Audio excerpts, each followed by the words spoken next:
Skipping for height provides the athlete many repetitions of the takeoff and the coach a chance to address fundamental takeoff mechanics.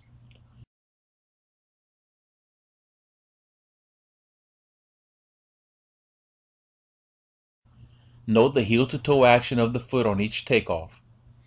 Also notice that the swing leg is blocked below the hip and does not achieve a position parallel to the ground. This enhances the push-off from the ground by improving the timing between the takeoff leg extension and swinging movements.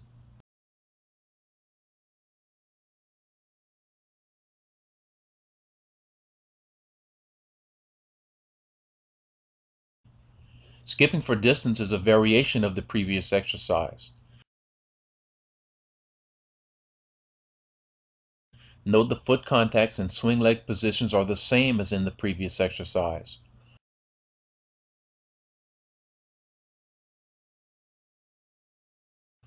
Also note that in both of these exercises, the athlete must take off and run in the air upon entering the sandpit.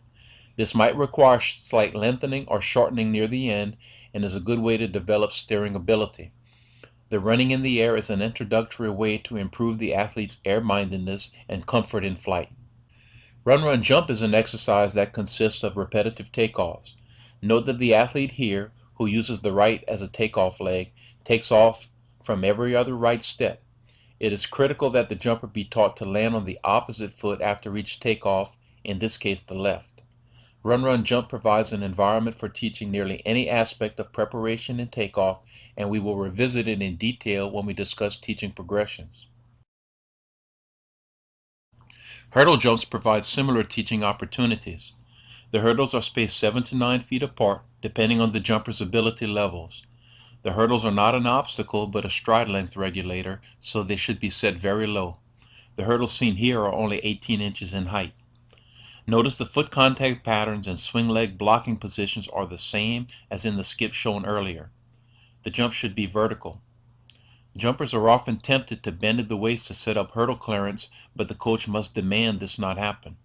This exercise is a great posture developer, demanding high hips and lower knees in this exercise is an important part of the process of teaching posture. We will use the run-run-jump exercise as a platform for the first part of our teaching progression. Using the same drill over the course of time, we will interject various technical features until all of the fundamentals have been taught and rehearsed.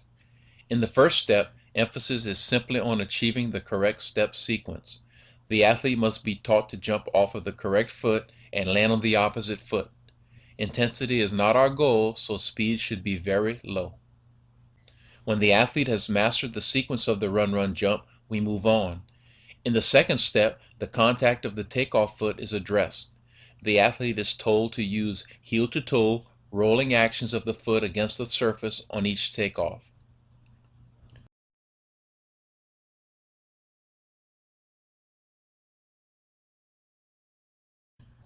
Once the jumper is taking off correctly, attention turns to the penultimate step. Penultimate mechanics are introduced by asking the athlete to use the same heel-to-toe rolling type contact, not only on the takeoff step, but on the step prior to it as well.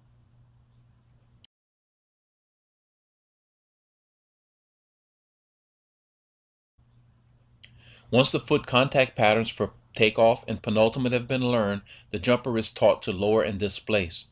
The lowering action at these low drill speeds is described to the athlete as a rotation of the shin, allowing the penultimate side knee to drop in front of that toe. This produces the desired forward and downward body path.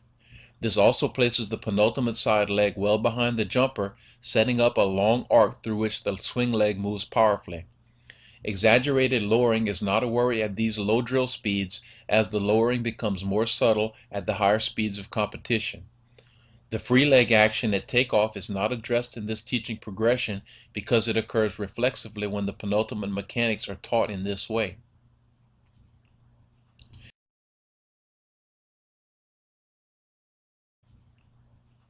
Finally, arm actions are added.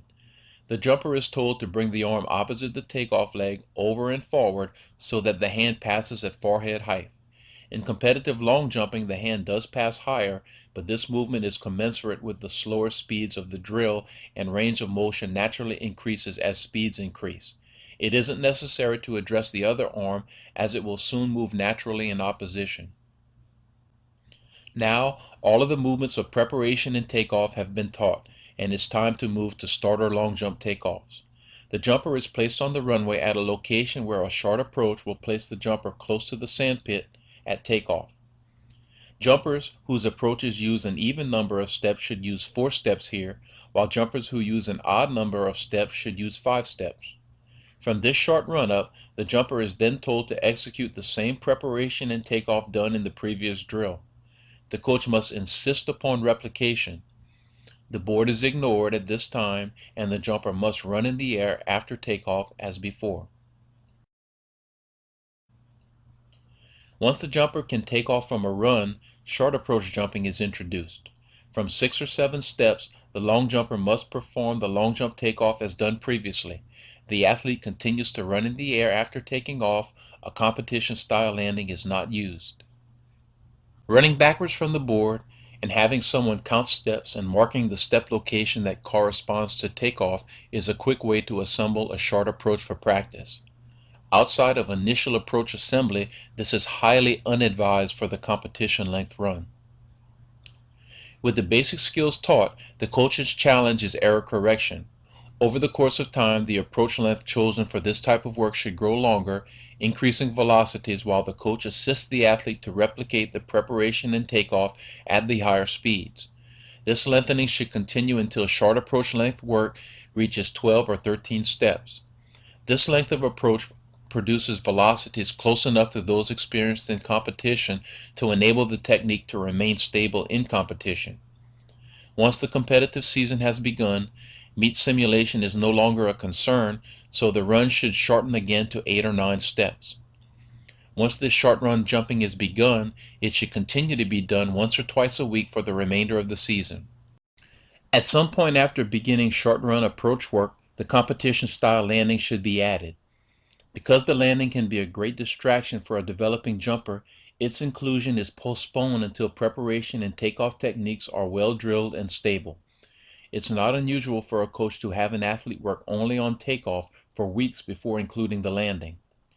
Landings prior to this point should be practiced in some other activity. Once landings are permitted, the jumper's focus must remain on the preparation and takeoff, and the jumper must trust in their ability to get into landing positions. Even in late season, it's typical to include some jumps without landings in the practice. Eliminating the landing in practice can also be a way to minimize wear and tear on the jumper's body at times.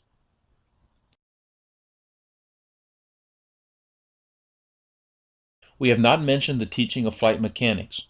We have actually been teaching flight mechanics all along, as the teaching has been embedded in the previous drills. We began by demanding the jumper run in the air at the end of fundamental drills, introducing flight mechanics in a very basic way.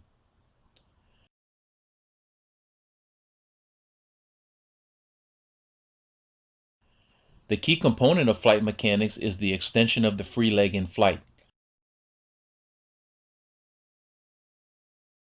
By demanding that the jumper land on the opposite leg in the run-run-jump drills and hurdle jumps, many repetitions of the free leg extension are done, and the athlete can readily perform it in flight.